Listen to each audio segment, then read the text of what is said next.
Hello everyone. Today I am going to start second chapter of our computer subject class 10 and the topic is internet and its services. Let's begin the chapter. First topic internet. The internet is a worldwide network of computer networks joined together by communication lines, wireless connections and satellite connections. It connects millions of computers around the world in a non-hierarchical manner unprecedented in the history of communications. अब computer network भनेको चाहिँ लाखौँ करोडौँ कम्प्युटरहरूको जुन चाहिँ विश्वभरि फैलिएको हुन्छ तिनीहरूको ग्रुप हो जसलाई चाहिँ वायरलेस अथवा वायर्ड मिडियम अथवा स्याटेलाइट कनेक्सनबाट कनेक्ट गराइएको हुन्छ र एउटा कम्प्युटरबाट अर्को कम्प्युटरमा डाटाहरू सेयर गर्न सकिन्छ। यो नै इन्टरनेट हो।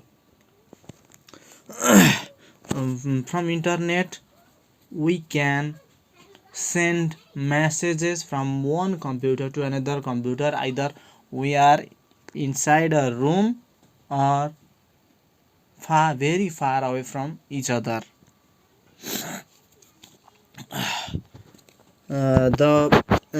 To send a message in internet we need protocols, and the most important protocol is TCP/IP. TCP/IP is the native protocol of internet.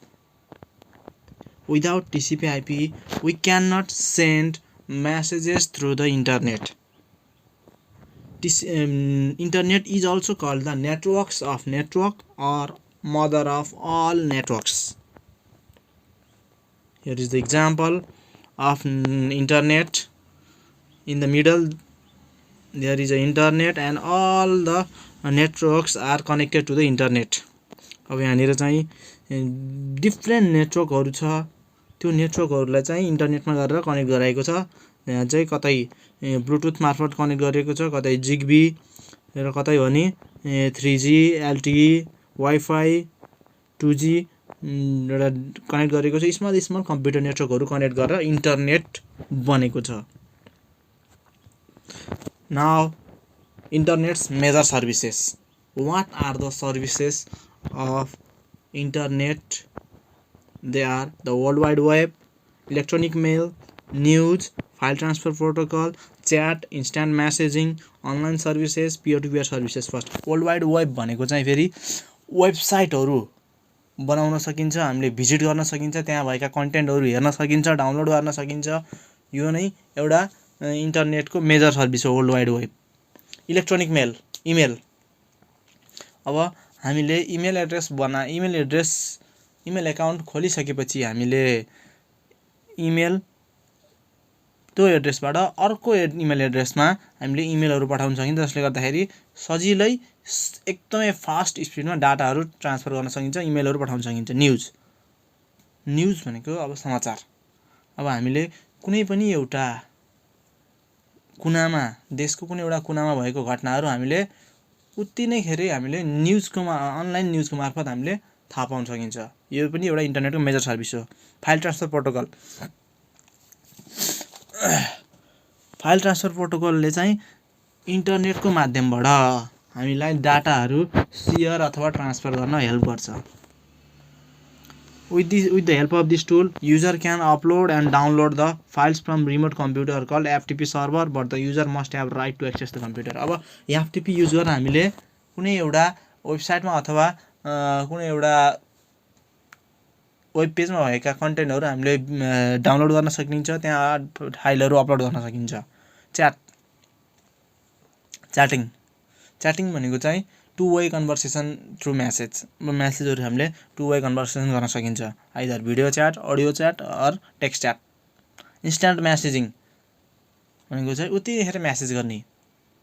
अब केही कुरा जान्नु पर्यो, सोध्नु पर्यो, बुझ्नु पर्यो भने हामीले उतिखेर म्यासेज गर्न सकिन्छ, इन्स्ट्यान्ट म्यासेजिङ।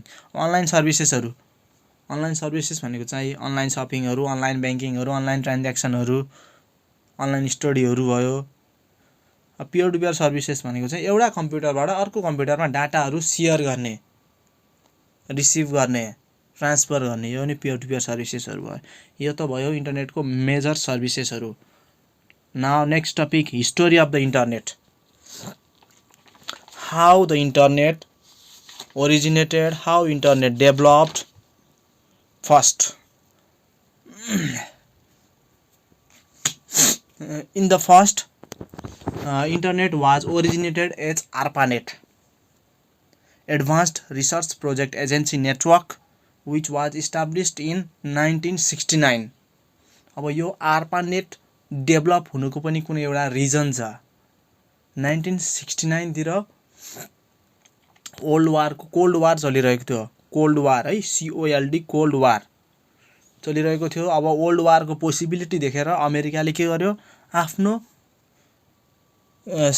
आर्मीहरूसँग, एउटा ठाउँमा रहेको आर्मी र अर्को ठाउँमा रहेको आर्मीहरू बीच कम्युनिकेसन गर्नको लागि, छिट्टो कम्युनिकेसन गर्नको लागि त्यतिखेर सर्टेन इन्टरनेटको आवश्यकता परेको थियो।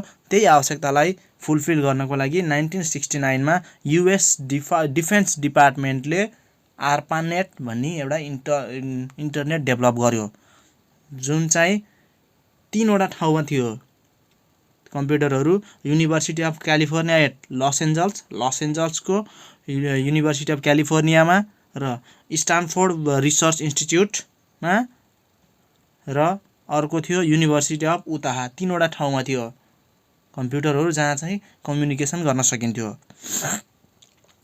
ARPANET's purpose was to conduct research into computer networking. अब ARPANET को काम भनेकै त्यहाँनिर डाटा कम्युनिकेसन गराउने र रिसर्चहरू गर्ने।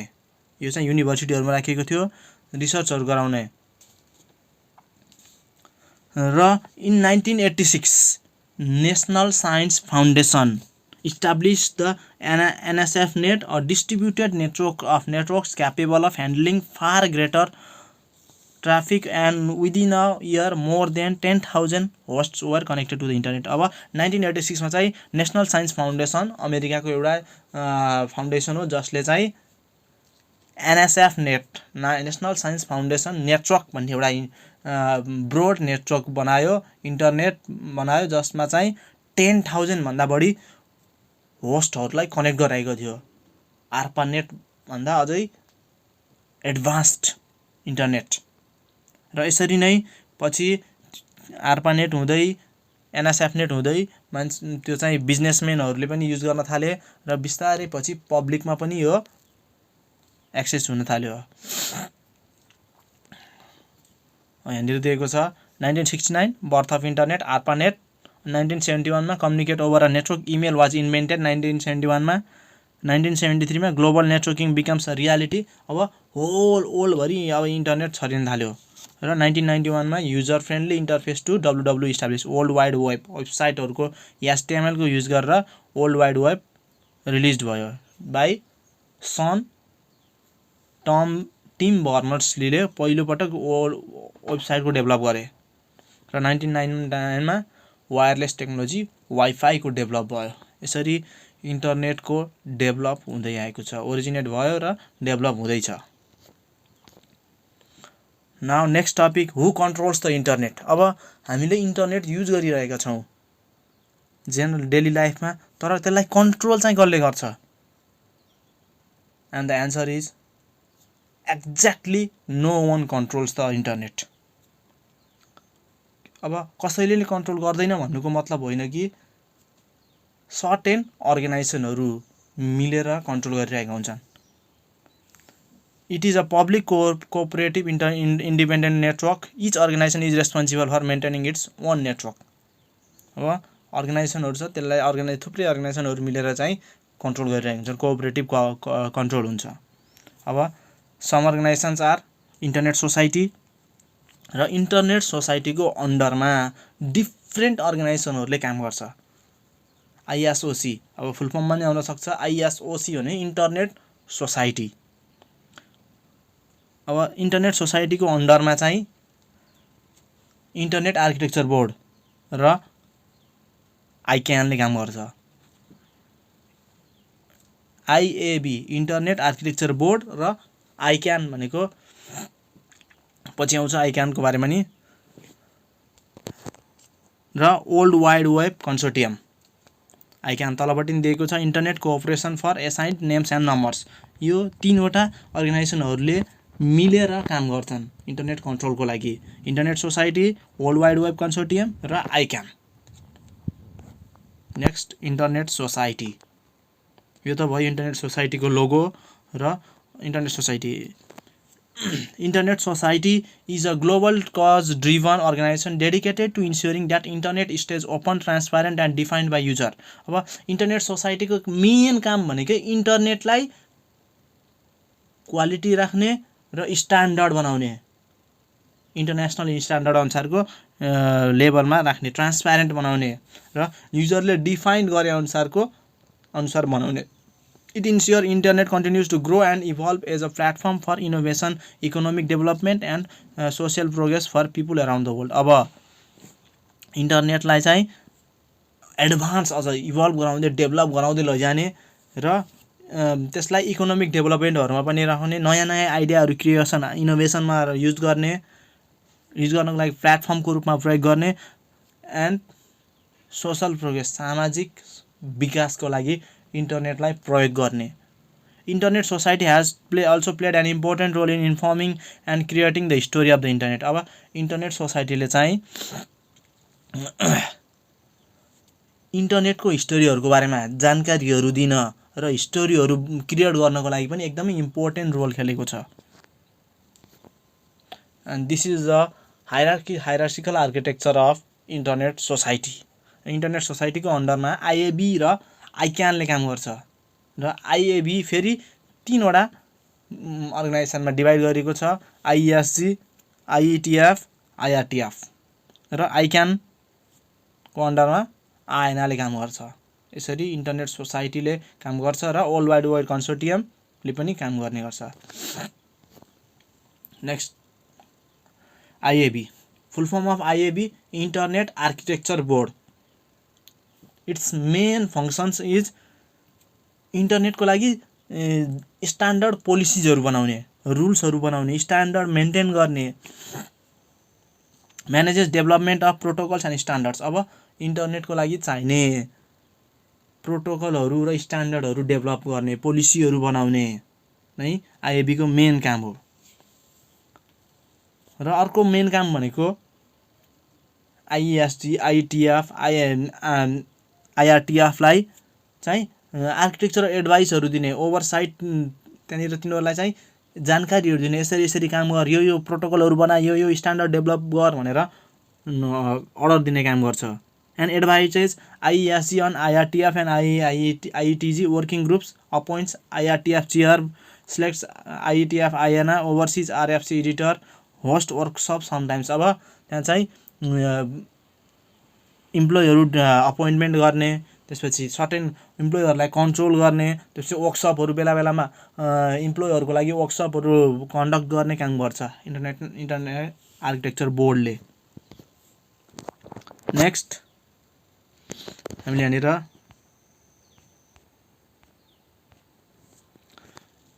What is IETF. आईईटीएफ भनेको के त? Internet engineering task force. अब यो चाहिँ 1986 मा डेभलप भएको थियो by internet architecture board. Internet architecture board develop भइसकेपछि त्यो बोर्डबाट सर्टेन इन्टरनेट डेभलपमेन्टको लागि काम गर्नको लागि छुट्याएको एउटा कमिटी अथवा एउटा टास्क फोर्स हो। 1986 मा डेभलप भएको थियो। अब यसमा चाहिँ के हुन्छन् त? इन्टरनेट एडमिनिस्ट्रेटरहरु, डिजाइनरहरु, भेन्डरहरु, रिसर्चरहरु, इन्डिभिजुअल जसलाई चाहिँ इन्टरनेट डेभलपमेन्टमा इन्ट्रेस्ट छ उनीहरु यहाँनिर राखिएको हुन्छ यो internet engineering task force. And is responsible for improvement of the internet technology protocols and standard. अब आईईटीएफ को मेन काम भनेकै इन्टरनेट डेभलपमेन्ट र इभोल्युसन गर्नको लागि चाहिने प्रोटोकलहरु र स्ट्यान्डर्डहरु क्रिएट गर्ने, डेभलप गर्ने हो। आईईटीएफ र आईएससी। अब आईईटीएफ को काम त भनिसके। अब ISC internet engineering steering group को काम भनेकै सर्टेन डाटाहरुलाई जहाँ चाहिँ प्रोटोकलहरु हुन्छ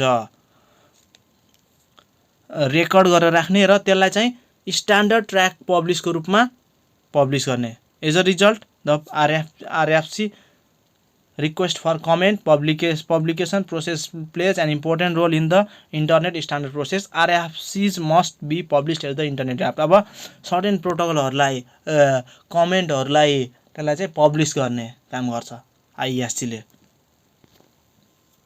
next topic IRTF, internet research task force भनेको चाहिँ इन्टरनेट डेभलपमेन्ट अथवा इभोल्युसन गर्नको लागि चाहिँ यसले चाहिँ नयाँ नयाँ रिसर्चहरू गर्ने काम गर्छ र त्यो नयाँ नयाँ रिसर्चहरू नयाँ नयाँ इन्भेन्सनहरूको आइडियाहरू चाहिँ इन्टरनेट इन्जिनियरिङ टास्क फोर्सलाई दिने गर्छ. यसरी मिलेर काम गर्ने गर्छ. नेक्स्ट भनेको ICANN, full form of ICANN, internet council for assigned names and numbers. ICANN was created in 1988. यसको मेन काम भनेकै के त coordinates the allocation of assignment of domain names, IP address, protocol ports. अब संसारमा रहेका बिलियन कम्प्युटरहरूलाई IP एड्रेसहरू एसाइनमेन्ट गर्ने, पोर्ट नम्बरहरू दिने, प्रोटोकल पोर्टहरू दिने, प्रोटोकललाई पोर्ट नम्बर दिने, अनि फेरि कम्प्युटरहरूको पोर्ट नम्बर दिने, त्यसपछि सर्टेन फरक वेबसाइटहरूलाई डोमेन नेमहरू दिने काम गर्छ. Coordinates the operation and evolution of the DNS root and name server. अब DNS रुट नेमहरूको सर्भरहरूको चाहिँ अपरेसनहरू र इभोल्युसनहरू गराउने, त्यसमा सहयोग गर्ने. Coordinates policy development reasonably and appropriately related to this technical functions. भनेको चाहिँ फेरि अब सर्टेन पोलिसीहरू डेभलप गर्नको लागि यसले कोअर्डिनेट गर्ने काम गर्छ ICANN ले. र ICANN अन्तर्गत IANA ले काम गर्छ. IANA, internet assigned numbers authority, is a department of internet cooperation for assigned numbers names and numbers. ICANN. अब ICANN को मेन काम भनेकै ओल्डमा रहेका बिलियन्स अफ कम्प्युटरहरूलाई युनिक नेम र नम्बरहरू दिने काम गर्छ. डोमेन नेमहरू, सर्भर नेमहरू दिने, अनि त्यसपछि IP एड्रेसहरू दिने, म्याक एड्रेसहरू दिने, पोर्ट नम्बरहरू दिने काम गर्छ, जसले चाहिँ कुनै पनि एउटा कम्प्युटरलाई अरू कम्प्युटरबाट युनिक बनाउने काम गर्छ, जसले गर्दा डाटा कम्युनिकेसन, डाटाहरू सेन्ड गर्न, ट्रान्सफर गर्न सहयोग हुन्छ त्यो युनिक नम्बरहरूले गर्दा.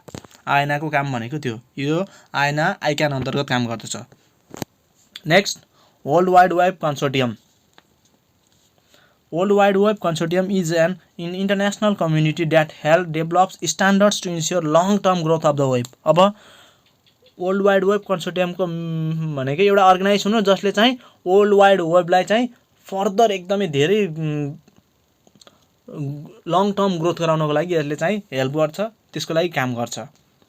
Which created number of rules in which they would like almost all websites to follow. अब सबै यसले बनाएको रुल्सहरू, रेगुलेसनहरू, स्ट्यान्डर्डहरू, प्रोटोकलहरू सबै वेबसाइटहरूले फलो गर्नुपर्ने हुन्छ.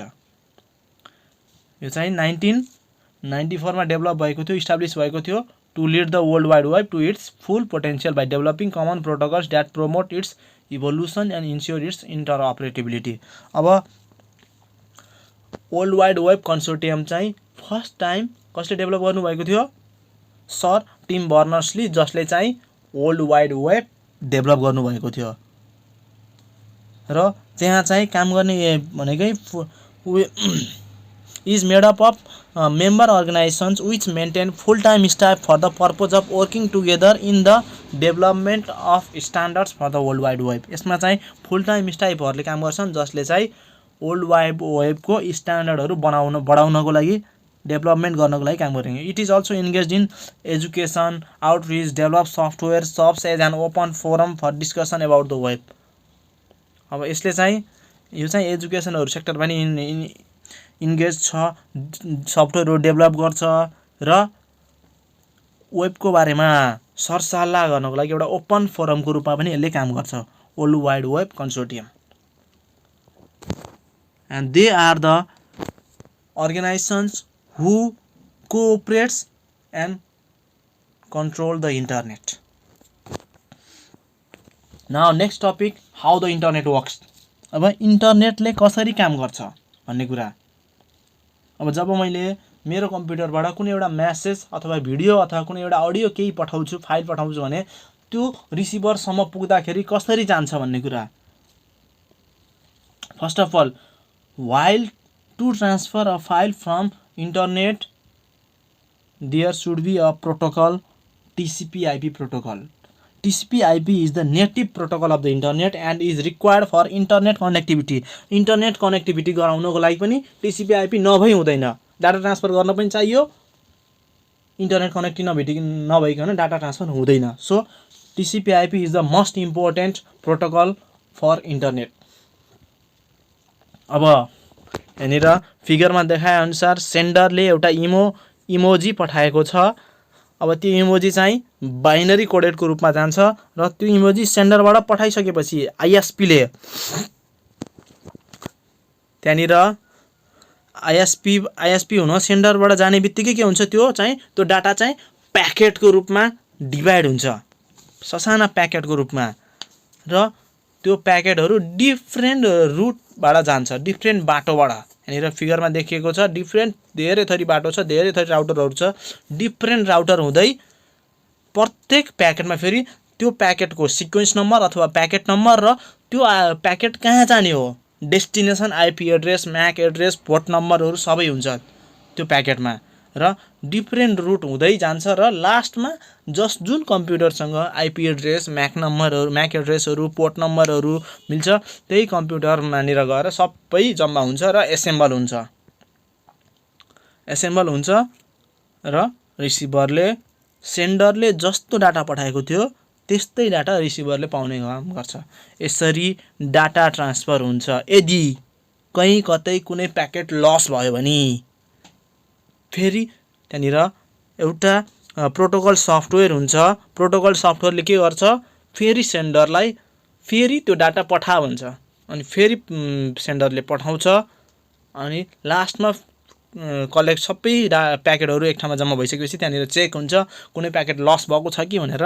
लस भएको छैन भने एसेम्बलरले एसेम्बल गर्छ र रिसिभरले सेन्डरले जस्तो डाटा पठाएको थियो त्यस्तै डाटा पाउने काम गर्छ। यसरी इन्टरनेटले काम गर्छ। And this is for today. Stay home, stay safe. Thank you.